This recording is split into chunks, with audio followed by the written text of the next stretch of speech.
In Indian pharma marketing, Uniform Code or UCPMP is in active discussion since 2014.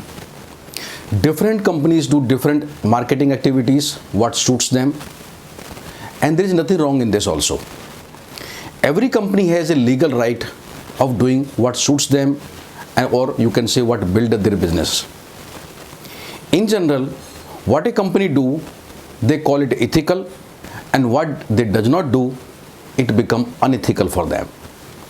Now, why a company don't do or what they don't do can be of different reasons. It can be because of their intent, it can be because of their capabilities as a company, or broadly we can call it as per their business model. So different companies have different business model. As per business model, some activity suits them, some does not suits them. Many times a companies was doing certain activities till few years back, and now they've changed, and once they change, then what they were doing earlier, that also become unethical. It's a big debate, ethical versus unethical. It's something like political parties. They blame each other of doing appeasement or secularism of certain things or certain section of society. Actually, they all do almost the same, and they do what suits them and when suits them, or you can marketing language we can call it is as per their market segmentation strategy. There is nothing wrong in this also from a marketing point of view. Let's come back to pharma. There are two questions here.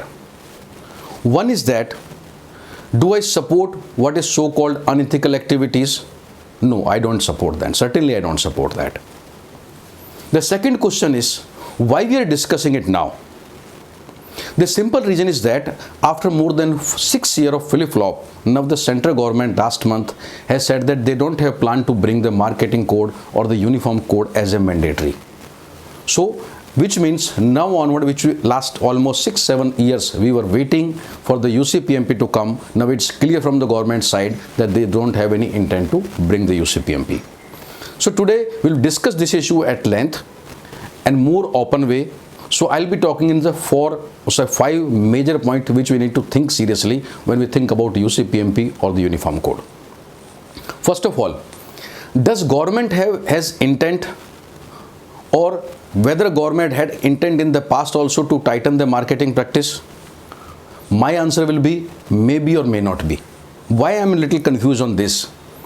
See, when the central government brought MCI guideline 2009, they were suggesting something, but 6 years later in 2015 they make it a gazette notification.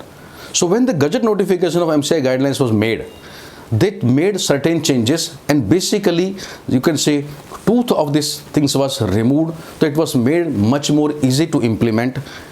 So which gives the impression whether probably government does not want to really tighten the marketing practices the way they brought the gazette notification. Another aspect, when I see in the case of uniform code or UCPMP, they brought in 2014 and say that next 6 months this will be voluntary, after that will make it mandatory, and then 6 months keep on extending, and formally they could not make it. Now they says in the September 2020 that we have no intent to come in. Here I little support of the government, because making it mandatory has a legal issues. It's not that easy the way we feel like. So when you look at these two examples or these two cases which is more pertinent for so-called discussion of ethical and non-ethical kind of things, so one way it looks like question the government intent, and otherwise it looks like government is not able to do it. Coming to point number 2, should a company need a marketing mandatory marketing code, or the different something differentiate what is ethical or what is non-ethical? I believe this terminology of the ethical and unethical is wrong to use. It sounds like in Indian politics secular and non-secular, or something is called, you can say, right wing or the liberals. From a business point of view, we should look at a sustainable versus unsustainable or non-sustainable business. Look at fate of the so-called the non-sustainable, I may say, but it is so-called unethical practice when the companies follow. The business over a period of time fall down, find difficult to grow, it's expensive in the nature, and cost keep on increasing. It's a more and more the short term in the nature, and it reduces the valuation of the company. Ultimately, every company work for certain valuation, and if over a period of time value does not build up, this means there is no point of working. So this kind of business, when it comes on valuation, the company values it reduce because everybody look at your business model. So a business model on which business can be built up, that's what we need to see. So it is our choice whether to look at long-term business or to look at short-term business. Whether our business model should be sustainable or it should be non-sustainable. So rather than any force from the government, it is our choice what kind of business we want to build up. So point number 3. Can a business can be done the way government suggested in the Uniform Code or UCPMP? Or is it fair for the smaller companies' point of view, or it's workable? It's a fair, and there is nothing wrong with the smaller companies also. Rather, it is good that once a business is built up on this kind of model which is more sustainable, which means these smaller companies also have more to gain. It is something like choosing between easy path or the difficult path. But we all know the difference between the two. Easy path is easy to go and many people like to go, but it does not take you to the right destination. So going with the system or going with the way it is suggested in the Uniform Code, it's something like a difficult path, but it is more sustainable business it takes you. Coming to point number 4. See, what is legally allowed and what is not. Or some company says that we are doing what is legally allowed. See, law has to be seen either in the words or in the spirit. All people who commit the crime, they also justify it. More so, people who do the financial crime, they tend to justify it is legally.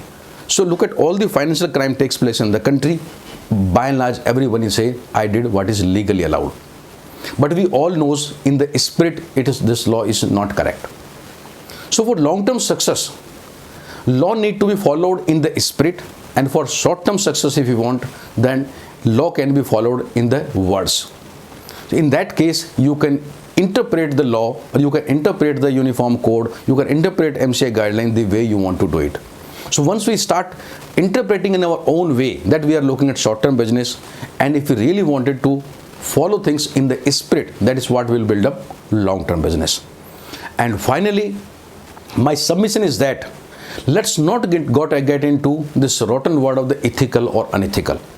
See, no one has a right to call other one unethical. Let's make sustainable business models which is in your interest, which is in your next generation interest, which is in your employees' interest, and which is in the medical community interest. And doing this does not need any kind of law or any kind of government to come and tell us. So what to do and what not to do. And I must say it is very much possible and it is very much workable. Business can be built up, business can be increased by following the activities in spirit, or you can say in spirit. If you follow the Uniform Code or MCI guidelines, even then business can be built up. We need not to interpret or doing things what is legally allowed or legally not allowed. So I can conclude it's not question of ethical or unethical. It is more about sustainable business and non-sustainable business. So friends, this is a discussion which will give you food for thought, and I hope this will be useful to you.